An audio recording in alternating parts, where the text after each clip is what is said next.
Recording.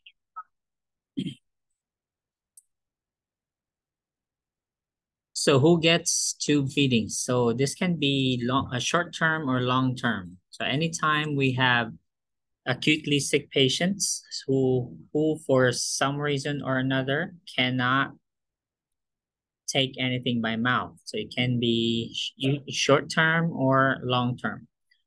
The access, meaning the method of feeding, will depend on whether or not it's short term or long term feeding. So for short term, likely the patient has a reason. Let's say they just had a stroke, for instance, okay, cognitively or physically. Maybe they have swallowing issues, not safe for them to eat anything by mouth and swallow normally because they'll aspirate. Um, so to administer not only feedings but also medications, for instance. So these are few of the most common reasons the patient would need a feeding tube. A requirement, of course, that the patient has a functioning GI tract, because otherwise, why do we bother with giving enteral nutrition if there is no possibility of GI absorption? So meaning the patient just cannot swallow safely for some reason, okay? So either cognitively not there, meaning unconscious, confused, or there's something wrong with the upper respiratory or upper GI tract, meaning they cannot, the swallowing is impaired for some reason. Let's see, post-op, for instance, wherein the incision is around the neck area, or let's say the throat. Myasthenia gravis depends on whether or not it's acute. So yes, if it's myasthenia gravis, so let's say they're in a crisis, either cholinergic or myasthenia crisis, they're in the ICU, correct? They're intubated. So yes, they will have a feeding tube. So that would fall under they're not cognitively there, right? Because they're unconscious, they're sedated. So we give them a feeding tube. Yeah, but very good question. Very good question. But again, the requirement here is the patient has a fully functioning GI tract, meaning they can absorb the nutrition, no problems with the stomach or the intestines. If there is problems with parts of it, for instance, let's say the patient doesn't have a functioning esophagus or there's no stomach, for instance, then we would put the tube straight into the small intestine. Does that make sense? Okay, but it's still enteral nutrition though. So feeding methods can be either gastrostomy or jejunostomy tubes or nasogastric feeding tubes. So here are some more complete list of the reasons, table 39-2. So if I ask you which of the following will require enteral nutrition, select all that apply. These are what you pick. All right. And the specific examples are here.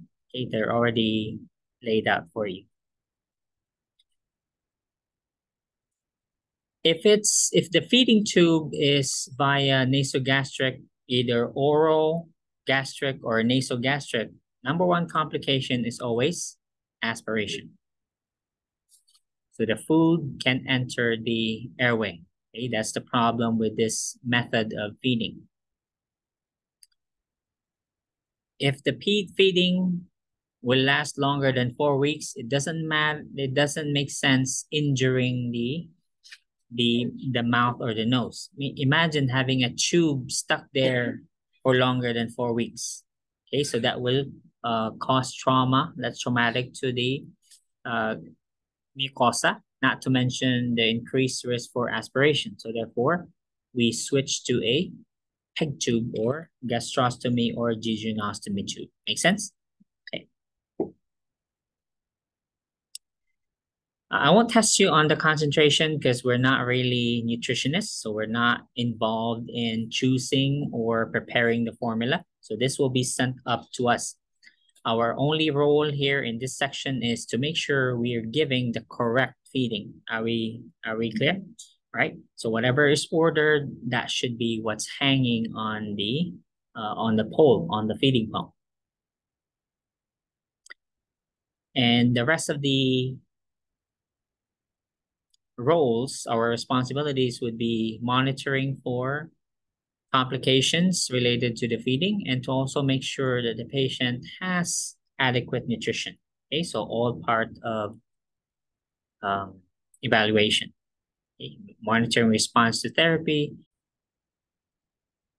So there will be a list later repeating these and also accompanied by nursing responsibilities because we need to intervene also. We need to know how to manage each of these complications, both prevention and management.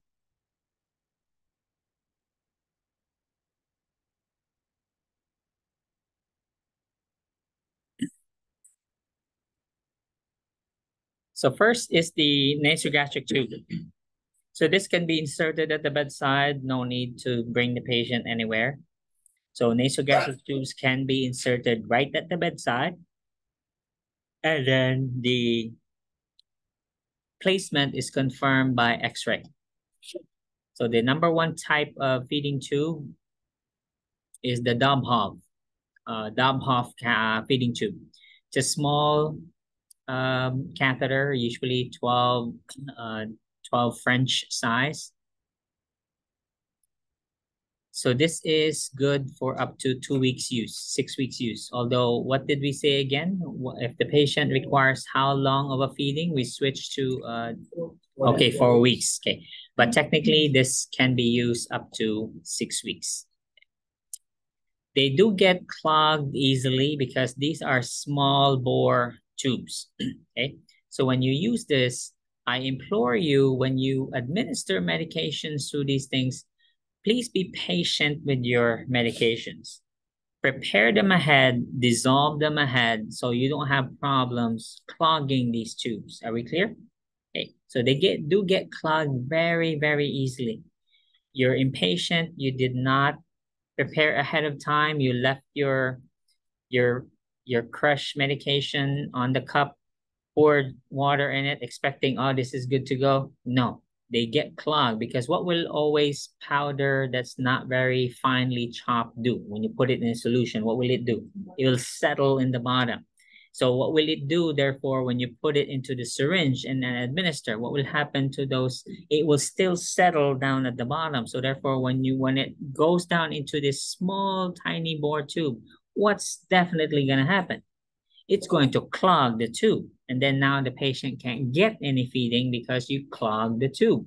Now you have to call the doctor to have them replace the tube. Make sense? Okay. So ideally, when it's a Dobhoff, again, these are tiny. This is it. This cable here, that's the size of the tube. So do you expect it to hold much especially if it's crushed medication? No. Okay. They're just warning you. Okay. Because sometimes doctors, let's say residents, you go in teaching hospitals, which most New York hospitals are teaching hospitals. So you're at the mercy of the availability of the resident. Now they have other S words to do. Okay. They have more critical patients to see. So your feeding tube replacement will fall under the bottom. Meanwhile, your patient's not getting any nutrition. Is that clear? Okay. So what do you do again if you have to give medications through these things? Make sure it's dissolved well. So how do we make sure? Do you put all, let's say, 5 pills crushed in 1 cup? They should be in multiple, okay? So that they dissolve. Because of course, if you put multiple, are they going to dissolve easy? No, they're just going to clog your tube. Definitely, I guarantee you 100% that tube would clog. It's very small. Okay, there's no way it can hold. So ideally, the medications you put through here are in liquid form. Okay, if it's liquid form, no problem. No matter how thick, it will go down. You just dilute it. Okay, but if it's powder, I would be very, very cautious putting a dissolved powder into these tubes. Are we clear? All right. I warned you. Okay. So there's 2 ways to give the feeding, either bolus or intermittent. It's the same thing, bolus or intermittent. That's meaning the same thing. Continuous is always via a pump. When we say bolus, that means our feeding is done manually. Okay, so we use a syringe, a big feeding irrigation syringe, and we pour the liquid into it and then allow it to enter the tube by gravity. Okay, so you do that 3 to 4 times a day, depending on the order. So usually it comes in a can, formula is in a can, and then you pour the contents. As soon as you're done, leave the patient's head of the bed up, and then wait until the next feeding. Okay, and then in between, you monitor whether the feeding is being emptied. Okay, meaning is the patient's stomach emptying the feeding. So what do we call that when we aspirate contents? We're checking for residual. Very good. So you do residual every 4 hours or every 6 hours. So that's bolus. Any question on how bolus goes? Okay. So bolus is it's indicated for patients who have normal GI function. Okay, no problems GI. They're stable. You can do bolus feedings. They can tolerate it. Okay. Less stable patients, those with decreased peristalsis, for instance, they don't do well with bolus feedings. They do well with continuous feedings, meaning the feeding goes for 23 hours a day. In long-term care, for those who receive continuous feedings, they typically do it at a higher rate, but then they have a 8-hour resting period, meaning typically feeding starts around evening and then it stops in the morning so that they go and socialize in the activity room or something. They receive visitors, okay, without the feeding going. Okay, meaning they're not fed during those 8 hours, and then it resumes again typically around 3 p.m. Then for 6 hours, what will be 6 hours after 3 p.m.? So that will be around 9 a.m. Okay, it stops. So between 9 and 3, they're off the feeding. Okay, they're just in the chair or walking around if they're able. Okay, in long-term care. In acute care in the hospital, it'll be 23 hours. The 1 hour break is usually just because we're changing the system, meaning the feeding is off. So there's no set schedule about that 1 hour. Is that 1 hour is whenever the feeding is finished, meaning the bottle is empty, and then now the nurse is preparing the next feeding. Okay, so we give them an hour. We give nurses a full hour although it just takes probably 3 minutes to do the whole thing, but we give them an hour, because things get crazy in acute care, right?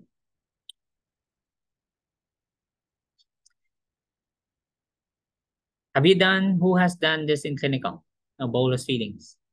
See, you know how this goes? So what happens if you raise the height? Goes faster, you lower it, goes slower. Okay, so you adjust the height of the syringe. So here, patients can even do this. So let's say you're being treated for something. So let's say you got radiation to your neck, so you can't eat. So you have a feeding tube and then you feed yourself. Okay, you can do this yourself, right? If the patient is able to. If not, then you do it for the patient. And this is if it's continuous. Okay, you use a feeding pump. Yes. What I gave you as an example was for long-term care. For nursing home patients, because they have the 8-hour feeding free period. So the rate is usually up to, let's say, 120 ml per hour. But in the hospital, the highest typically for patients is around 60 ml per hour. Some even go 20, okay, depending again on the condition of the patient. Okay, so let's say patients on my floor, because we're a cardiac, so we receive septic patients. So sepsis patients have very low peristalsis, meaning bowel movements are very slow. So typically we have maximum we give there is around 60. So that's 2 ounces per hour. But in long-term care, they can go higher than that. Okay. Long-term care may also have 60, but typically they go higher, 80, 100. Make sense? Did I answer your question? So this is your responsibilities now. So any patient who receiving enteral feedings, whether it's nasogastric or PEG tubes or um, gastrostomy or jejunostomy tubes, first thing you do is always check tube placement. Is the tube still in the right spot? Okay, is it where it's supposed to be? Let's look at the few ways in order to check acceptable ways to check placement shortly. And patient's position should always be 30 degrees head of the bed elevation. They can't go lower than 30. If you need to lower them to less than 30, the tubing must be on hold. You have to stop the feeding, or more like hold the feeding, lower them, and then do what you gotta do. As soon as you finish, raise them back up, and then continue the feeding. Are we clear? Okay. So what are those conditions wherein we lower? Well, we clean the patient. Okay, it's hard to turn the patient if their head of the bed is up, right? Especially if they're heavy patients, impossible to do the turns and then replace diapers and bed pads. So they have to be lowered. So hygiene purposes, turning purposes, so you hold the feeding, okay? Because we have to drop the head flat. So look for, are they tolerating the feeding? Okay, so if the abdomen looks bloated to you, it feels full, or the patient's conscious, they're telling you, oh, I feel nauseous or I feel bloated, then that's a cause for pausing the feeding and calling the physician. Okay, but of course, before calling the physician, collect data first, like bowel sounds, what's the last bowel movement, well, you know, how is the bowel sound? So you gather data. And we'll look at the stool pattern also later. And then as far as clinical responses, remember I mentioned, are they getting enough nutrition? Okay, so there are many ways to evaluate whether the nutrition, the enteral feeding is adequate or not. Number one is the patient's weight. Okay, are they maintaining or gaining weight? So if they are, of course, losing weight, are they receiving enough? Obviously, no. Okay, they should at least maintain or gain weight, depending what was the patient's baseline weight. Of course, if they're severely malnourished, we want them to gain weight. The more accurate measures, though, because of besides weight, because you know weight is also affected by water, correct? So if the patient has any heart failure, kidney failure, yes, they gain weight, but that's not nutrition weight. Okay, so that's water weight. So the more accurate ways to assess nutrition are serum protein, particularly pre-albumin. Now, between pre-albumin and albumin, we choose pre-albumin because this lab result is not affected by recent changes, meaning pre-albumin levels are more long-term, okay? Whereas albumin can be affected by literally what happened during the last 3 days. Pre-albumin, however, is more like the last 3 months. Does that make sense? Meaning if your pre-albumin levels are low, that means did that drop recently or over the last few months? Over the last few months. So which one's more accurate, pre or albumin itself?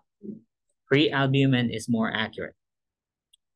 And of course, you look at electrolytes, particularly potassium, okay, magnesium, and of course, your blood levels, your RBC levels, particularly hemoglobin hematocrit, because malnourished patients, do they have normal red blood cells?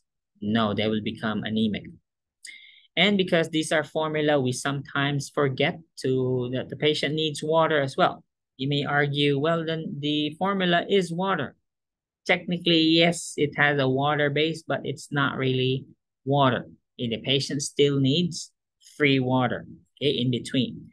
If you're using a feeding pump, the pump does it for you. It will flush, let's say 100 ml every 6 hours, but you need to flush it though, okay? It will not automatically flush. So you have to go in every 6 hours, press the flush button. Clear? Okay. Because sometimes we also want you to do that because we want you to see, is the pump working? Because even if the problem with the pump is, even if the tube is clogged, it will keep pumping, even if it meets resistance. Does that make sense? Meaning it will say, yeah, I flushed it. You will record, yeah, we flushed it. But then you look at the water level, it never changed. It's the same level. But you saw it flushing, but because you gave medication that wasn't correctly dissolved, so it clogged your, especially if it's a Dobhoff, the small feeding tube, you clogged it. Okay, so the patient never got the water. Is it normal for us to be receiving liquid nutrition? Plus, these are hyperosmolar solutions, most of them anyway. So they can cause hyperglycemia. Okay, so check the patient's blood glucose. And then, of course, these are sweet. Okay, the basic solution is dextrose. Okay, so that's the patient's carbohydrate is dextrose. So this can be causing infection as well. Okay, because bacteria will grow wherever there's glucose. Again, we'll do the complications later. There'll be a separate chart or table. How often do we check for residual feedings? Every 4 hours. That's standard. This is for if it's continuous feeding every 4. If it's in between, if it's bolus feedings, then it'll be shortly before each feeding. Okay, so before you give them the next bolus feeding, check residual first. Is the stomach empty? It's supposed to be empty. If not, then hold the feeding and call it up. I already mentioned the weight. Now you'll notice the weight is weekly, not daily, because this is nutrition. Are we clear? If it's fluid or cardiac that we're monitoring the weight for, how often do we do it? Daily. Make sense? Okay, so daily for cardiac or renal purposes, but this is nutrition. Do we evaluate nutrition every day? No. Impossible. Okay, because one day to the next, you won't see much change, right? Weight-wise, no. It'll fluctuate between 1-2 pounds. They'll lose, they gain it back, lose, gain it back, right? Depending on the fluid status of the patient. So therefore, if you're using it for nutrition evaluation, it'll be once a week. So this is the continuous feeding. So between, again, 8 to 18 hours a day. Let's go to complications now.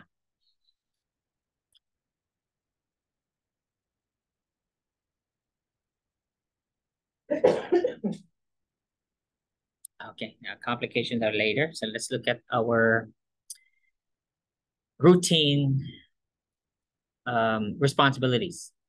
Okay. So the feeding should not be, none of them are usually refrigerated anyway, but except for bolus feedings, the cans can be refrigerated. So make sure it's not cold. So you take it out of the fridge, let it reach warm room temperature first before you give it. Because otherwise that will cause stomach discomfort. Okay, it can cause spasms and hurt your patient. Gastric residual volumes. So this is the volume of flow formula left in the stomach for bolus feedings, that's in between each feeding. For continuous feedings, it's every 4 hours. So this is what's left. So therefore, if the GRV, gastric residual volume, is over 200 to 500, is the stomach empty? I mean, 250 is a full glass, right? It's a full glass of water. If it's still in the stomach, that means only one thing, right? Is the stomach emptying? No. So is it safe to continue the feeding? No. Why, yes. We continue. There's already evidence that it's not emptying. The feeding is in the stomach. So do you put more? No. Okay. Now, I know your fundamentals textbooks may have a different number. And in fact, hospitals may have a different amount as well. Usually 150 or 100, depending on the patient's condition. But for our purpose, what does this textbook say? 250. So therefore, if it's less than 250, can you continue the feeding? Less than 250, yes. For purposes of this textbook, are we clear? Okay, but follow agency policy, okay? So if your hospital says 150, Greater than 150, hold the feeding, follow that. All right. But for this textbook, what does it say? Less than 250, yes. 250 or greater, no. Hold it, okay? Because that means, are they tolerating the feeding? Is the stomach empty?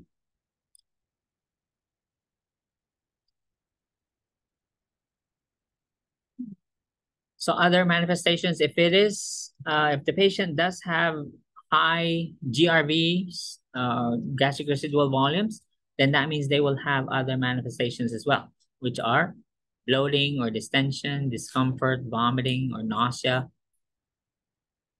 All right. So these are other manifestations. So here's the author's rationale for the number the author came up with, 250 and 500.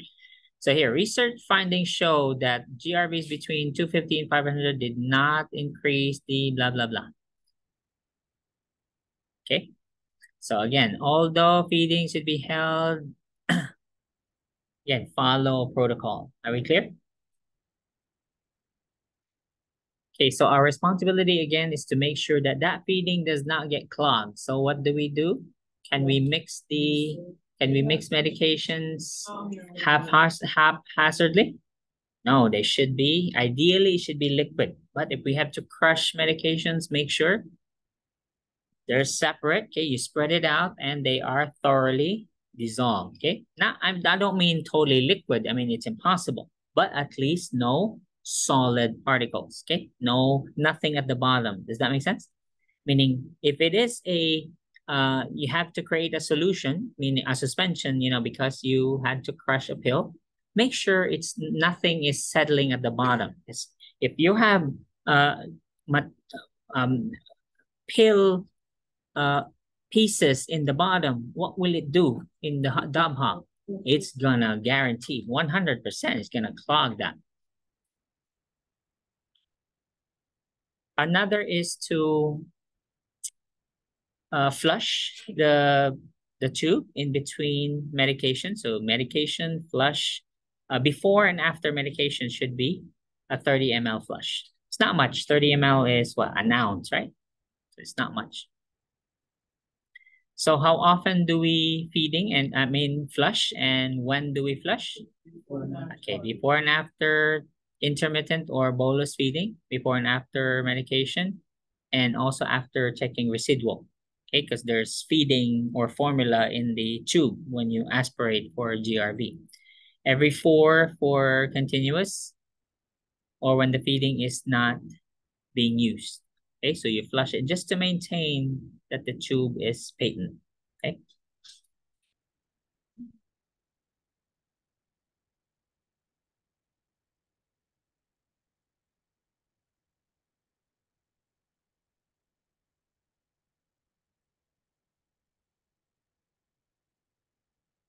So again, the medication, ideally, it should be in what form?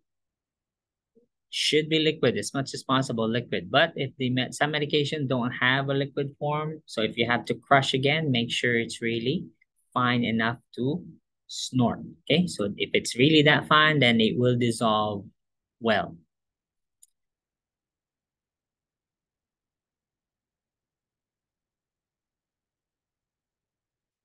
And never mix it. If you're, let's say, doing bolus feedings, don't add your pills into the formula. Okay, should be separate.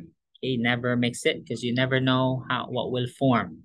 Some will form globs, both like pieces if they mix with formula. So I'm not sure which ones will do that, but they do.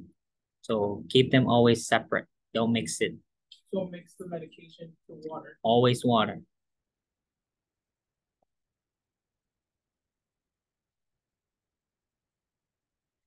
Okay, so how much formula do we put into the bag? It depends if it's an open or closed system.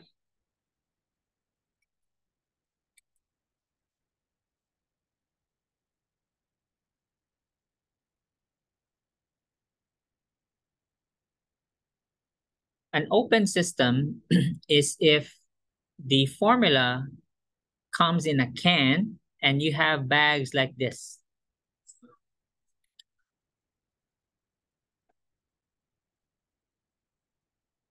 So if your feeding is poured into these containers here, plastic, okay? And then you have to pour the water and the formula in each bag. You should only put 4 hours worth. So how much stays in there depends on the feeding rate. So if my feeding rate is 60 mLs per hour, how much will I put into the bag? I can only put 4 hours worth. 240 ml. Make sense? Okay. What if my rate is 20 ml per hour? So how much will I put in there? 80 ml. Make sense? Okay. So anything more will promote bacterial growth and bacterial contamination. Make sense? Okay. What is a closed system? Closed system is if the formula is in a prepackaged container like this one. All right, so they're in a pre-mixed bag, commercially available. So the dietary department will send you the bag or the bottle. And you see this? Okay, so the formula is in a commercially prepared bottle and you spike it with a tubing. Yeah, the tubing system will be separate from what I showed you earlier. Okay, it's not the bag, but one end will be a spike.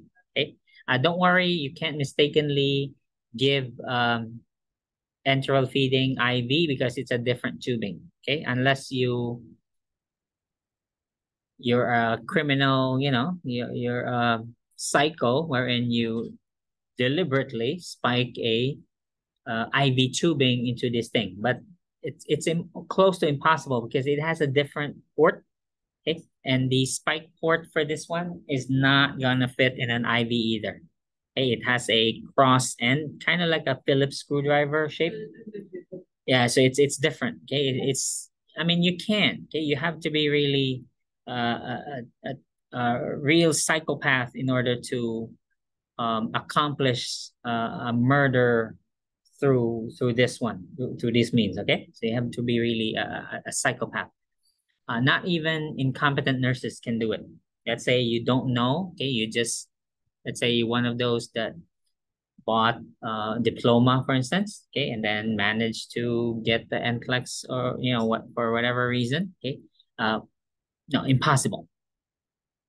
They're made differently. Okay, so exactly for that purpose, so we don't mistakenly give enteral solution IV or vice versa.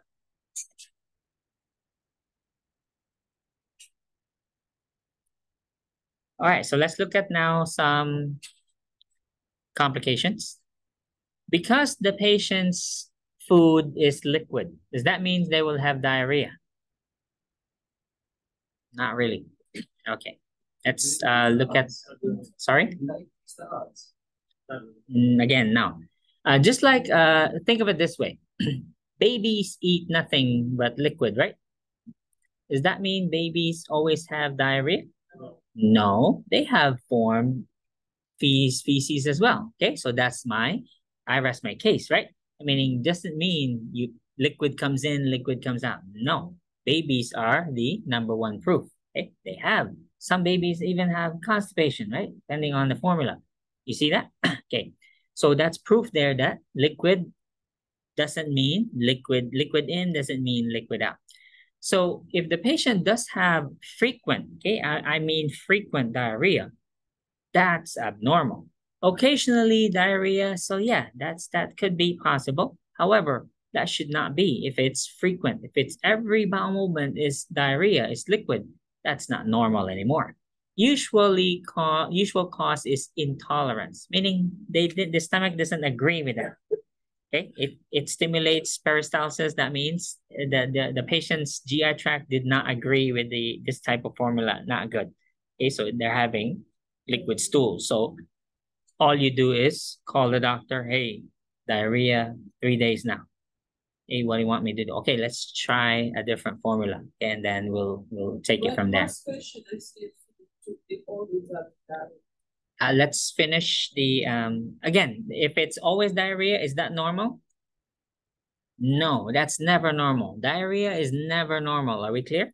Okay, so it's usually number one cause is intolerance. So simple switch to a different formula, which they can tolerate better, will form form stools. Okay. Or malnutrition. Okay, the patient has some absorption problem. It may not be the formula, it could be, but again, this is not the nurse's job. Okay, so your job is to do what?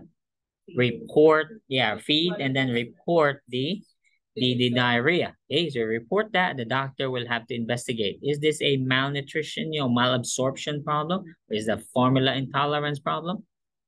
Or it may be infectious, especially if it smells weird.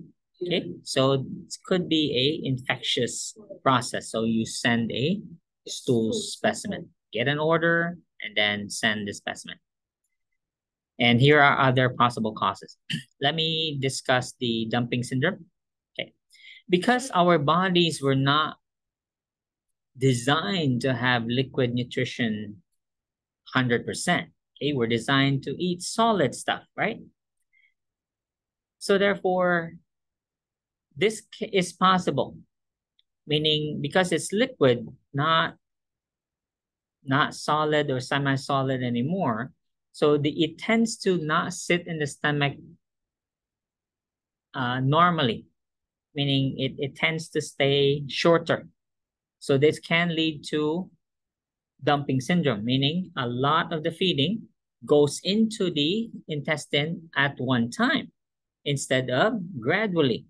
So this is common you'll see this also for people who have gastric surgeries. Have you seen, heard of, bariatric surgeries wherein they perform, or maybe for stomach cancer, or any surgical procedure that causes the stomach size to be smaller, okay? So that means this will result in dumping syndrome. So what is dumping syndrome? This is a collection of the following manifestations: bloating, cramping, diarrhea, dizziness, diaphoresis, and weakness. The dizziness and the diaphoresis here is caused by hypoglycemia. Are we clear? Okay, so that's part of dumping syndrome. However, yes, there's hypoglycemia. However, it will be followed by rapid rise in blood sugar as well. Granting this patient is not diabetic. Are we clear? So dumping syndrome will result in a sudden drop in blood sugar level, because the sudden rise of the blood sugar here caused by the dumping. Okay, so a lot of glucose enters the small intestine, right, at one time. And so that will trigger a sudden dump of insulin from the pancreas as well, causing a rapid drop in the patient's blood sugar. So that's responsible for the dizziness and the diaphoresis. However, this will be followed by a rise again of blood sugar, because of course cortisol, our body's glucagon will trigger the counter response.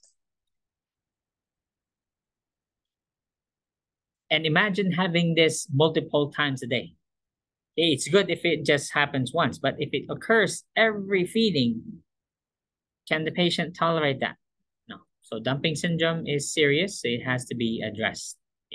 It's not comfortable. Or there could be contamination. Somebody didn't use aseptic technique, especially if it's, doesn't matter really whether it's closed or open system, but between a closed and open system, which one was more likely to get contaminated? The open system. And it could also be constipation. It's the other way. So these are the causes of constipation in patients with enteral feeding.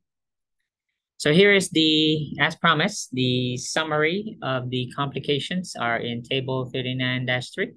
and your interventions are on the last column. Causes are on the second. I won't discuss it. I mean, I won't read them for you. Clear? Any questions? Scan it if you have any questions. So here's the aspiration pneumonia, and then there's the tube displacement. That's why we always check for tube placement before we use it. Obstruction, because you did not do what? Yeah, you were so in a hurry. You're so you're rushing through. Okay, you are not patient with the dissolving of your medication.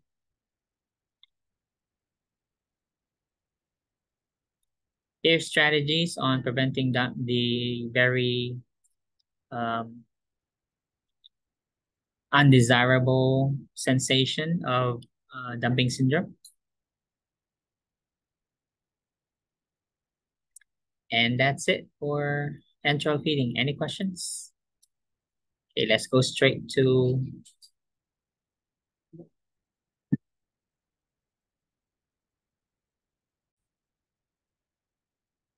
by the way, for the other feedings, so we discussed the NG. This is just to describe to you what are the other forms of feeding, access. So we have the PEG tube. You know the difference between a PEG tube and a gastrostomy tube? Okay.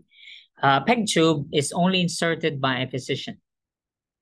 Okay, it can only be. We cannot insert a PEG tube at the bedside. Impossible, because this is done through, so the patient has to be taken to the endoscopy unit. Okay, there are two ways to do this. There's a pull and a push method. You just look online. I don't have time to show you the video, but I mean, it's not testable either, just for you to know, okay, how do they insert PEG tubes. So it's only inserted in the endoscopy unit. So therefore, only a physician can insert a PEG tube. A gastrostomy tube, however, so this is a PEG tube. Okay. And that's your stomach. This is the abdominal wall. So they have two bumpers, an inner and an outer bumper. So that will, of course, prevent the tube from moving, but doesn't prevent the patient from pulling it. Any patient can pull this. If they're strong enough, they'll pull it. Jejunostomy and gastrostomy tubes, of course, are also surgically inserted, but not in the endoscopy. So this can be done in the OR. So they'll make incisions, just a small incision. Remember when I described the incision for how the suprapubic catheter was inserted? Similar way, okay? But instead of the bladder, this is in the small intestine, okay? Parts of the small intestine. So either in the stomach or the jejunum, okay? If a PEG tube is pulled out, only a doctor can reinsert a PEG tube. If a gastrostomy or jejunostomy tube is pulled out, a nurse can replace it. Okay? However, just like any other tube, before we can use it, what is the initial way to confirm placement? How do you know it's in the stomach? You have to withdraw the out here. X-ray. Okay, you have to do an X-ray. Okay, initial. Are we clear? So initial placement of any feeding tube, nasogastric, PEG tube, jejunostomy tube, gastrostomy tube, X-ray. Okay. Some doctors may forego the X-ray for PEG tube because, I mean, they just did it. Okay, they did it in the endoscopy region. Of course, they know it's in there. Okay, does that make sense? Because they did X-ray during the procedure. Are we clear? Okay, that would be the exception. All right, but all other tubes has X-ray. Okay, so for initial only, doesn't mean we do X-ray before every feeding. I mean, that's so much radiation, right? And that's so much cost as well.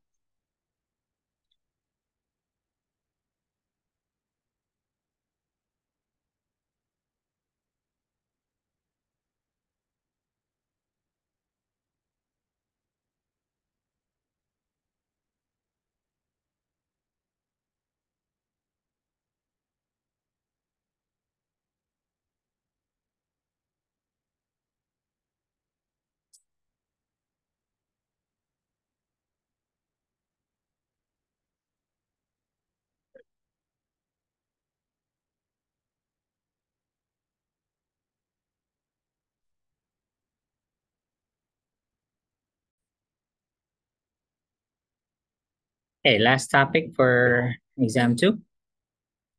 So this is if the GI tract is not available. So same patients, sick patients, whose GI tract is not available for nutrition, meaning they either lost a considerable length of the intestines, or they don't have a stomach, for instance, or there's a malabsorption problem. Okay, so any condition that will result in no absorption happening through the GI tract. So we give everything through the IV. So the formula here is just like enteral feeding is prepared by the nutritionist. Okay, this will be in the pharmacy, of course. Now, everything has to be in their basic components, meaning you can't use sugar. Instead, you will use dextrose. Okay, so dextrose will be your carb here, and the fat will be in the form of lipids or emulsion, okay, a lipid emulsion. It will appear as white. It will look like 2% milk white. And then, of course, your protein will be in the form of albumin. And the electrolytes will be added. The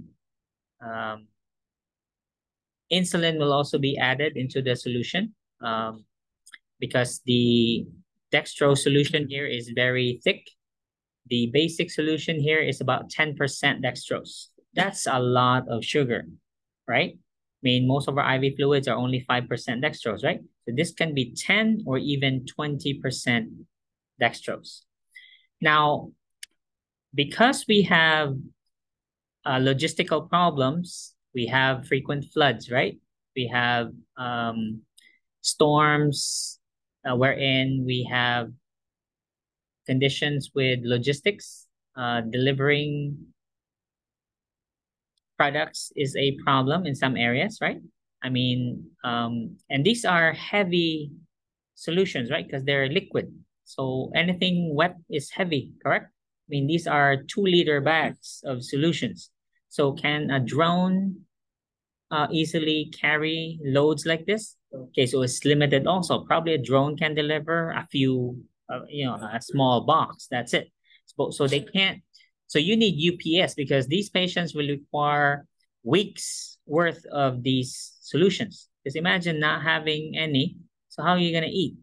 So these patients have, there are 2 forms of parenteral nutrition. There's partial and there's total. When we say partial, yes, it will be liquid nutrition given IV. However, the patient is also eating by mouth. Does that make sense? So that's what we call partial.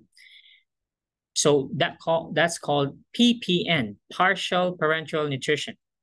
Other books will also call that peripheral partial parenteral nutrition. If it's partial, it can be given through a peripheral line. Again, partial parenteral nutrition can be given through a peripheral line. Total parenteral nutrition, however, can only be given through a central line. Are we clear? Only central line for total parenteral nutrition.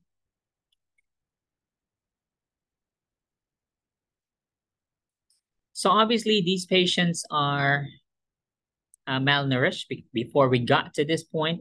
No, they haven't been eating for quite some time, so they are in a negative nitrogen balance before we got to and prepared and started the parenteral nutrition.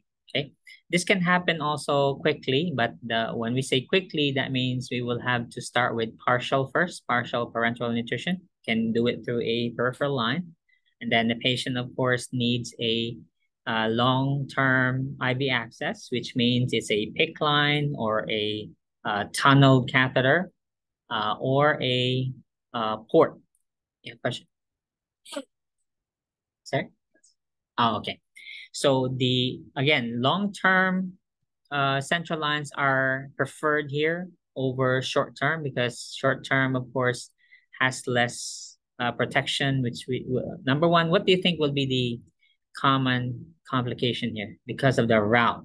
we're giving it sepsis. Okay, so infection is the number one complication here. There are others, but the most life-threatening complication is sepsis. Okay, with anyone receiving parenteral nutrition, doesn't matter if it's partial or total, but especially if it's total parenteral nutrition, because of course, what's the access? It's a central line. Okay, so we don't like central lines because that's a huge portal of entry, correct? So we high risk, all these patients are treated as protected individuals. Okay, anyone with a central line should be protected. We should monitor them for infection and sepsis. Again, indications, we don't have this responsibility. The nutritionist and the physician will evaluate whether or not the patient is meeting their nutritional needs or not, and then they will prescribe the parenteral nutrition. So here are the complete indications, table 41-6. I only mentioned a few.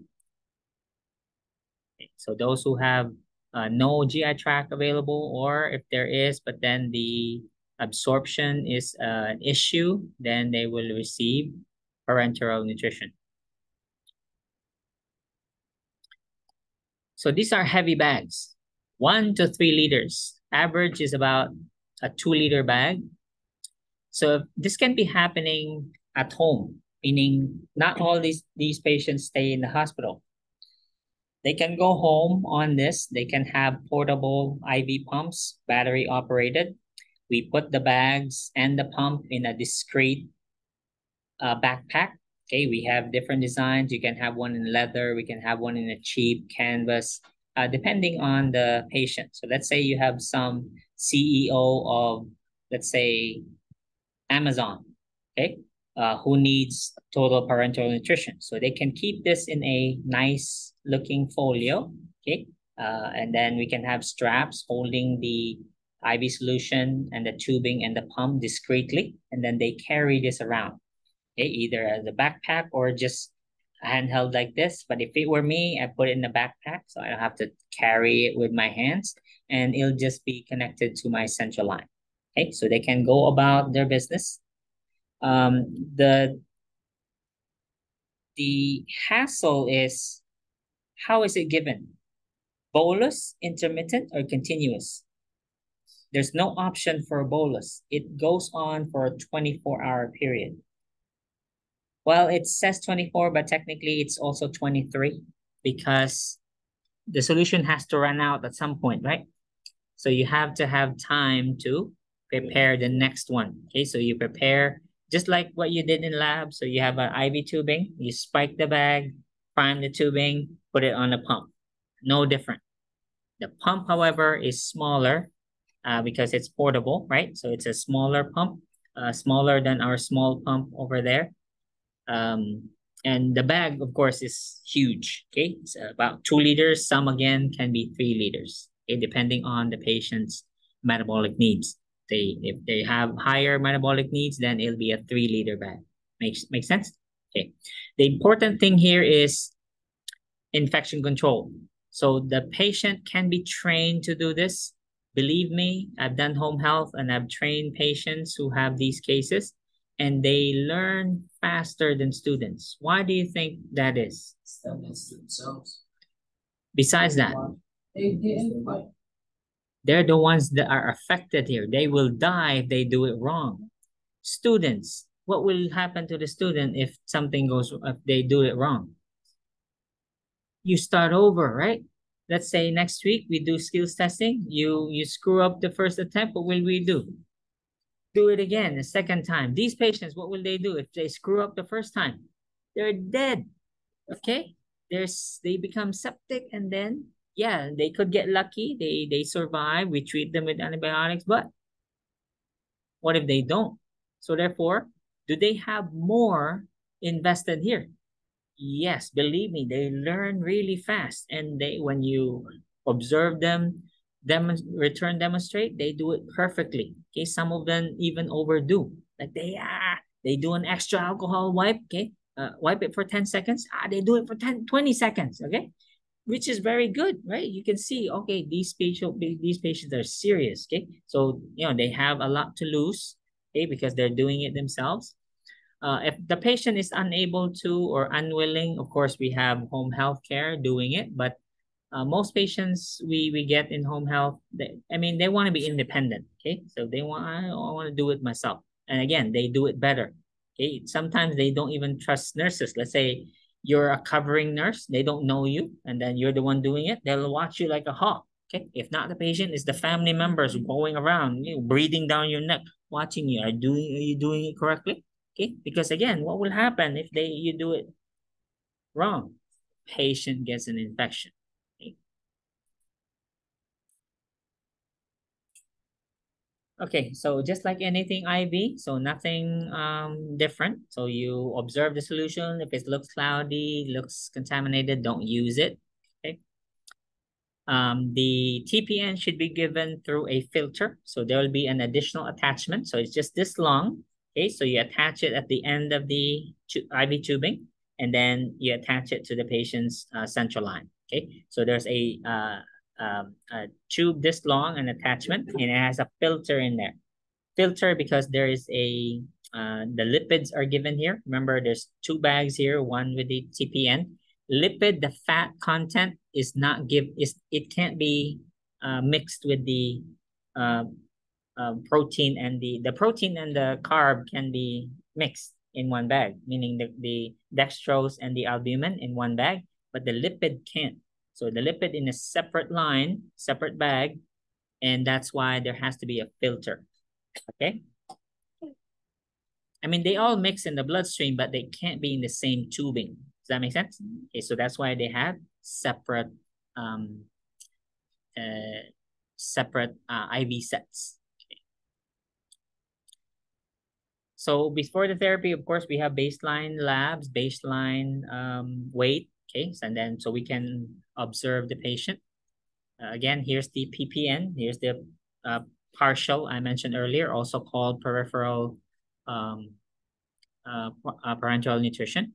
So this is for short term, can't be used long term. The TPN is long term. And as mentioned, the concentration of the carbohydrate is 10% dextrose. It's a very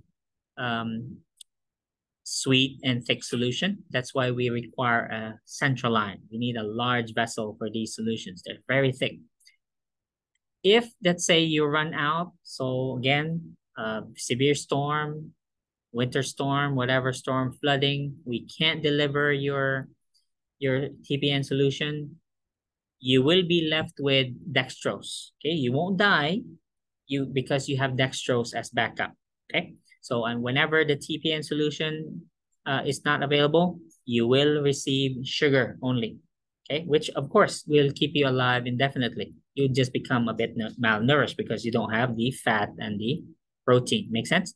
But you won't die because you have dextrose. Okay, so you'll have boxes of dextrose at your home. That's the first thing they'll deliver. These are your emergency stash. Okay, you'll have weeks worth of it. Just take note of the expiration dates. Okay, if they expire, then have them replaced. Oh, a year, 2 years. Dextrose solutions are good. They have a long shelf life, but of course they eventually because how many times will this happen? Okay, only a few. Let's say you get Superstorm Sandy, okay, things like that. So you don't get your delivery, then that's when your emergency stash gets used. Okay, but they're only for short term. Okay? You should get your regular solutions as soon as possible. Right, but again, these are again for emergencies. Okay, no deliveries. So central lines are our main responsibility here. For the nurses, your responsibility is over the central line. So monitor the central lines for any infection, change the dressing once a week.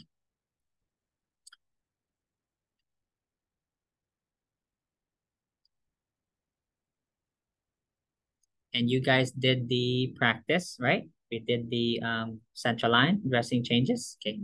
So you observe strict aseptic technique. Okay. Your patient's lives literally depends on aseptic technique, okay, both on the dressing side as well as the preparation, okay, the IV preparation. So I'm very strict with preparing IVs, okay, or so for any sterile or aseptic procedure. So for the complications again, what's your number one concern? Infection and sepsis. And this time, what is our weight again? How do we monitor? Weight will be same thing, weekly, okay? Weekly, and labs also will be monitored weekly unless they show signs of an infection, then we'll do it more often. So very important is, okay, it's literally in your hands, okay? So these patients' lives are in your hands. How you handle the central lines, how you change the dressings, these patients' lives are literally in your hands. Okay. So when these things get infected, whose fault is it? Because we're the only ones handling these central lines, all right? And of course, can you blame the patient? Possibly, but less likely they won't blame the patient because the patient has a higher, unless you establish, of course, you documented somehow that, oh, this patient's living with cats, okay, there's 13 cats at home. Of course, yeah, you can, you can blame that because it's a dirty environment, okay, cat litter everywhere. Right? Or you have, patients like this at the, at the porch with the central line dressing off, and then they're smoking like this, or they're using it for IV drug use. That's a different story, okay? But of course, when those things happen, we evaluate it. We don't continue that kind of therapy if we see the patient is high risk because we don't want to get blamed, right? So we put them in an institution, okay? We put them in a rehab facility or a nursing home. If they disagree, then we can't help you, okay? Because no hospital or no home health agency will touch these patients if they're high risk. Okay? Can't do that.